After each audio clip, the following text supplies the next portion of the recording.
Саламатсыңарбы, менин сүйүктүү окуучуларым. Азыр кыргыз тили сабагы. Сабактын темасы өтүлгөн темаларды кайталоо. Сабактын максаты окуучулар өтүлгөн темаларды эстерине салышат. Тыбыш жана тамга жөнүндө түшүнүктөрү толукталат. Логикалык ой жүгүртүүлөрүн өнүктүрүшөт. Ойлорун эркин айтууга үйрөнүшөт. Балдар, biz бүгүн кыргыз тил сабагынан суроо жооп иретинде сабагыбызды баштайбыз.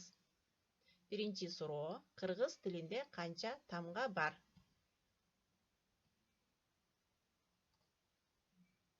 Кыргыз тилинде 36 тамга бар.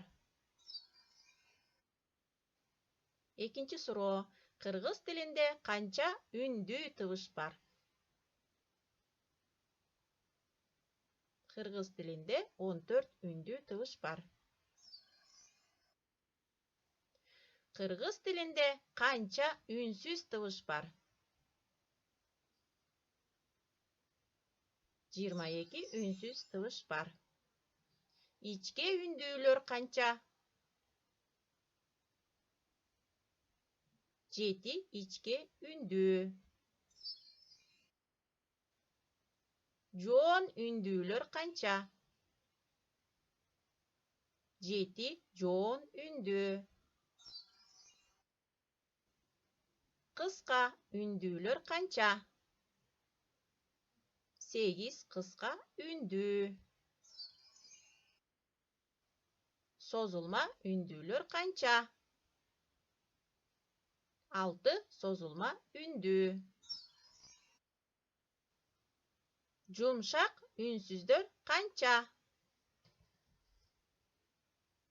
12 жумшак үнсүз бар. Каткалаң үнсүздөр канча?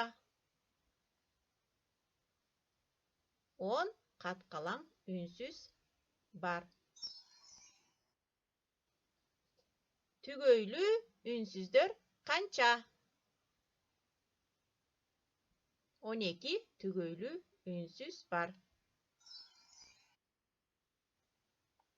Азаматсыңар. Шуну менен кыргыз тил сабагы аягына чыкты. Көрүшкөнчө саламатта тургула.